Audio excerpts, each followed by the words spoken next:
La lumière de ma lampe torche vacille au-dessus de ma tête, projetant des ombres dansantes sur les murs humides et maculés de graffiti. Je suis seul dans cette obscurité oppressante, mais l'idée de rester ici sans mes amis me fait frémir.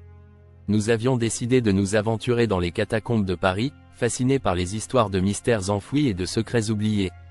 Pourtant, ce qui avait commencé comme une simple exploration s'est rapidement transformé en une descente vertigineuse vers l'angoisse et la désorientation. Je remonte la lumière de ma lampe, mais elle semble déjà fatiguée. Mes amis, Alex, Mia et Léo, sont partis en avant, riant et plaisantant, insouciants des profondeurs qui nous entourent. J'essaie de les appeler, mais le bruit résonne dans les couloirs, se mêlant à l'écho de mes propres pensées. C'est alors que je réalise à quel point il est facile de se perdre ici. L'air est frais, chargé d'une odeur de terre humide et de décomposition. Je continue à avancer, suivant les marques sur le mur que nous avions établies comme repères. Chaque tournant, chaque couloir semble identique, comme si le temps s'était figé. Je n'ai aucune idée de la direction que je prends, et un sentiment d'angoisse commence à m'envahir. Plus je progresse, plus les ombres semblent se resserrer autour de moi. Je tourne à droite, puis à gauche, mais chaque couloir que je prends me ramène à un autre passage que j'ai déjà emprunté. Mon cœur s'accélère alors que je réalise l'ampleur de ma solitude. Je sors mon téléphone pour vérifier l'heure, déjà 2 heures passées depuis que nous avons perdu contact. Un bruit sourd retentit dans le silence, suivi d'un léger frémissement. J'essaie de rationaliser cette sensation de malaise. C'est juste l'écho, me dis-je. Mais je ne peux pas me défaire de cette impression que quelque chose ne va pas. Le frisson d'une présence invisible me suit, et je sens que je ne suis pas seul dans cette obscurité. Je décide de faire demi-tour, mais chaque pas que je fais semble me mener plus profondément dans le labyrinthe. Les murs, à présent, semblent se resserrer autour de moi. Je m'arrête un instant, fermant les yeux pour reprendre mon souffle, espérant que mes amis apparaîtront au bout du couloir. En rouvrant les yeux, je vois une silhouette floue dans la distance. Mon cœur fait un bond. Je me mets à courir, mais la silhouette disparaît dès que je m'approche. La panique s'empare de moi. Je scrute les ombres autour de moi, mais rien. Juste le silence lourd des catacombes. Je me force à respirer lentement, à recouvrer un semblant de calme. Mais alors que je m'arrête, un autre bruit retentit derrière moi, comme un chuchotement. Je me retourne brusquement, mais il n'y a que l'obscurité. Je décide de poursuivre ma recherche. J'allume à nouveau ma lampe, et la lumière tremblotante éclaire le chemin devant moi. Je tombe sur des ossements éparpillés. Mon estomac se noue. Je sais que les catacombes sont remplies de restes humains, mais ici, cela semble différent. Une sensation d'horreur m'envahit. Je n'ai jamais été aussi conscient de ma propre mortalité. Je m'éloigne rapidement des ossements, ne sachant pas où aller. Mes pensées sont maintenant envahies par des images d'horreur, des visions de mes amis perdus, de leurs visages devenant méconnaissables dans la panique. J'essaie de me souvenir de la dernière fois que j'ai entendu leur voix. La peur se transforme en paranoïa, et si quelque chose leur était arrivé? J'accélère le pas, chaque souffle se transformant en un cri silencieux pour qu'ils reviennent. Je me retrouve devant un mur de pierre, avec une inscription gravée. Les lettres semblent se tordre sous la lumière de ma lampe. Ne cherchez pas la sortie, lis-je. Mon cœur s'arrête. Est-ce une blague d'un autre explorateur, ou un avertissement? Je recule lentement, mais mes pieds trébuchent sur quelque chose.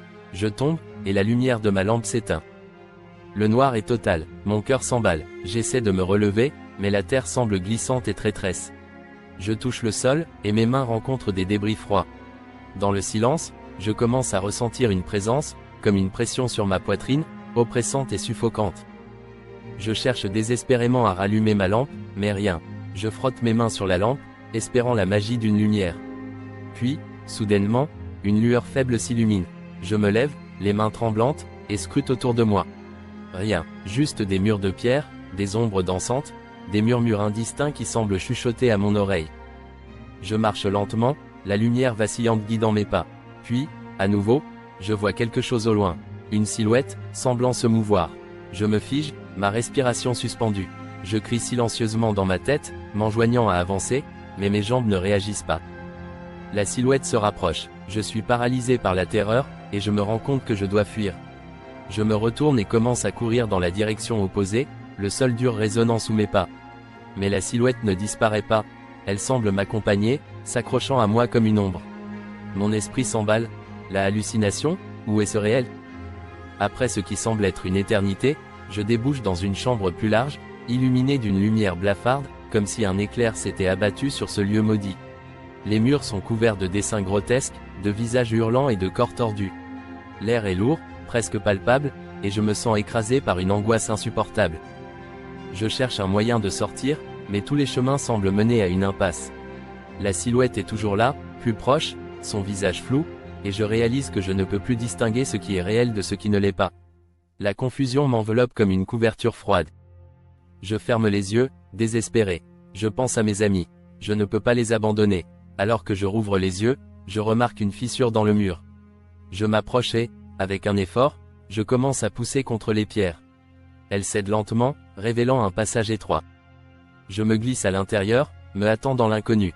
Chaque mouvement est une lutte contre la terreur qui me poursuit. Je progresse dans ce tunnel étroit, ma lampe vacillante, et un cri d'angoisse résonne derrière moi. Je ne veux pas me retourner, mais je sais que je dois avancer. Je suis en vie, et je dois rester en vie. Soudain, le sol s'effondre sous mes pieds, et je tombe dans un trou noir. Je me retrouve dans une autre pièce, mais cette fois, il y a une lumière, une véritable lumière, éblouissante et chaude. Je me lève lentement, encore désorienté, et réalise que je suis entouré de mes amis, leurs visages inquiets. Nous avons tous les quatre été perdus, séparés par nos propres terreurs. Je les prends dans mes bras, le soulagement me submerge. Nous sommes ensemble, mais je sais que nous avons tous changé. Les catacombes ont laissé leur empreinte sur nous. Alors que nous nous dirigeons vers la sortie, les couloirs semblent encore vibrer de nos peurs, mais à présent, nous avons appris. Nous savons que la véritable horreur n'est pas seulement dans ce que nous avons vu, mais aussi dans ce que nous avons ressenti. En quittant les catacombes, je jette un dernier regard en arrière. Les ombres s'étirent et se contractent, comme si elles étaient vivantes. J'espère ne jamais revenir ici. Mais quelque part au fond de moi, je sais que les couloirs sans fin ne me quitteront jamais. Ils resteront à jamais gravés dans ma mémoire, un labyrinthe d'angoisse et de désespoir, une partie de ce que je suis devenu.